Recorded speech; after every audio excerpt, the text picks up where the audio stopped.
আপনি কি কখনো লক্ষ্য করেছেন সব কিছু ঠিকঠাক চলছিল, হঠাৎ করে সব এলোমেলো হয়ে গেল?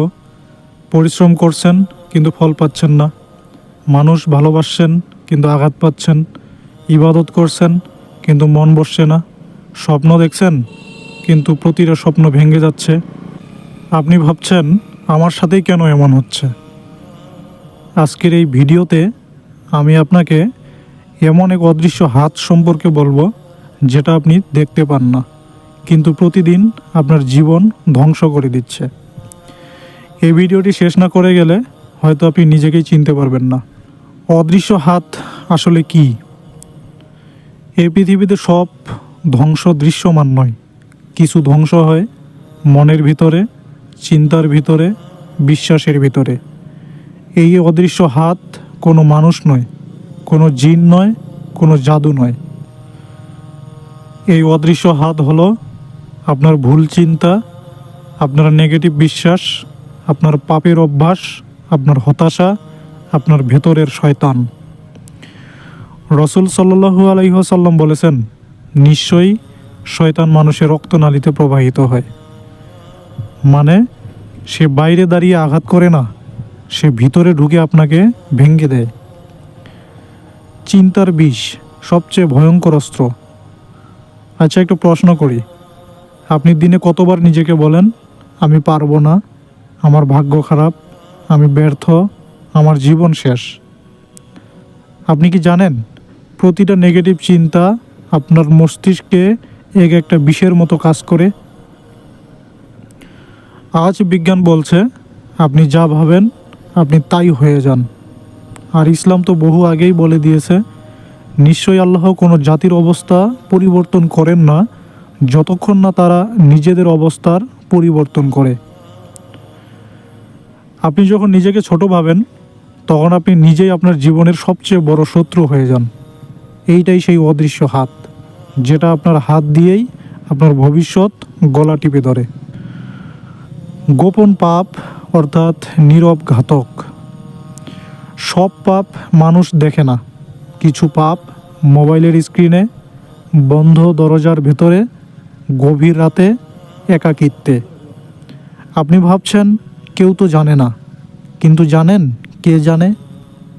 আপনার সৃষ্টিকর্তা জানেন, আপনার হৃদয় জানে, আপনার রূহ জানে।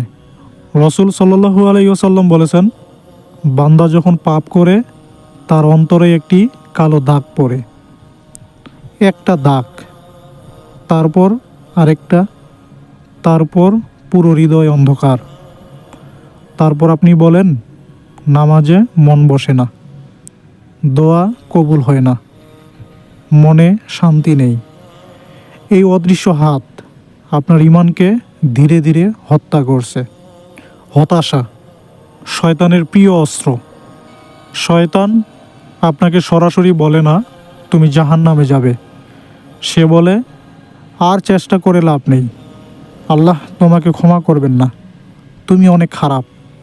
আল্লাহ কুরআনে বলেন, নিশ্চয়ই আল্লাহর রহমত থেকে কাফির ছাড়া কেউ নিরাশ হয় না।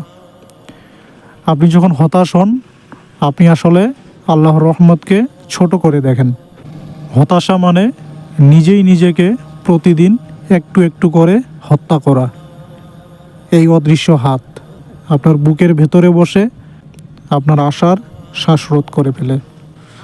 মানুষকে খুশি করতে গিয়ে নিজেকে হারানো। আপনি কি এমন? সবার জন্য হাসেন, সবার জন্য ছাড় দেন, সবার জন্য নিজেকে ভাঙেন, কিন্তু রাতে একা হলে চোখের পানি থামাতে পারেন না। রসুল সাল্লাল্লাহু আলাইহি ওয়াসাল্লাম বলেছেন, যে ব্যক্তি মানুষকে সন্তুষ্ট করতে গিয়ে আল্লাহকে অসন্তুষ্ট করে, আল্লাহ তাকে মানুষের উপর ছেড়ে দেন। মানুষ কখনোই পূর্ণ সন্তুষ্ট হয় না, আপনি যত দেবেন তারা আরও চাইবে। এই অদৃশ্য হাত আপনাকে শেখাচ্ছে নিজেকে তুচ্ছ ভাবতে। বদনজর, হিংসা ও নীরব ক্ষয়। সব ধ্বংস নিজের কারণে হয় না, কিছু ধ্বংস হয় মানুষের হিংসা, বদনজর, নীরব দৃষ্টি। রসুল সাল্লাল্লাহু আলাইহি ওয়াসাল্লাম বলেছেন, বদনজর সত্য। আপনার উন্নতি কেউ সহ্য করতে পারে না, কিন্তু সমস্যা তখন যখন আপনি আল্লাহর হেফাজত ছেড়ে দেন, ফজরের দোয়া ছেড়ে দেন, আয়াতুল কুরসি ভুলে যান, মাসনুন জিকির ছেড়ে দেন, তখন এই অদৃশ্য হাত আপনাকে অরক্ষিত পেয়ে যায়। মুক্তির পথ, এই হাত ভাঙবেন যেভাবে। এখন প্রশ্ন, বাঁচব কিভাবে? উত্তর কঠিন নয়, কিন্তু ধারাবাহিক হতে হবে। প্রতিদিন ফজর, আয়াতুল কুরসি, সূরা ফালাক ও নাস, গুনাহ ছাড়ার চেষ্টা, নিজের সাথে সৎ থাকা, হতাশা এলেই সিজদা। আল্লাহ বলেন, স্মরণ করো আমাকে, আমি তোমাদের স্মরণ করব। এই অদৃশ্য হাত ভেঙে যায় যখন আপনি আল্লাহর হাত ধরেন। আপনার জীবন ধ্বংস হচ্ছে না, আপনাকে ধ্বংস করা হচ্ছে, নীরবে, ধীরে, অদৃশ্যভাবে।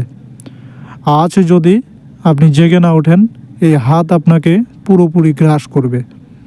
কিন্তু আজ যদি আপনি ফিরে আসেন আল্লাহর দিকে, তাহলে মনে রাখবেন, কোনো অদৃশ্য হাত আল্লাহর চেয়ে শক্তিশালী নয়।